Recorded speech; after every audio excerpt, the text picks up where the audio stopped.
बीडमधील आष्टी इथल्या कार्यक्रमामध्ये भाजपचे आमदार सुरेश धस यांनी भाषणामध्ये तुफान फटकेबाजी केली। मुख्यमंत्री देवेंद्र फडणवीस यांचा उल्लेख त्यांनी बाहुबली असा केला। तर धस हे आष्टी तालुक्याचे आधुनिक भगीरथ आहेत असं फडणवीसांनी म्हटलंय।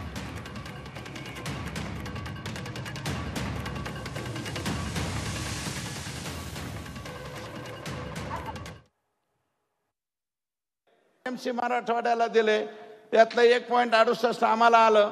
पोलावरमच्या अगेन्स्ट 7 टीएमसी पाणी अजून तिकडेच अडकवलंय, ते एक दिलं। 9.66 दिलं।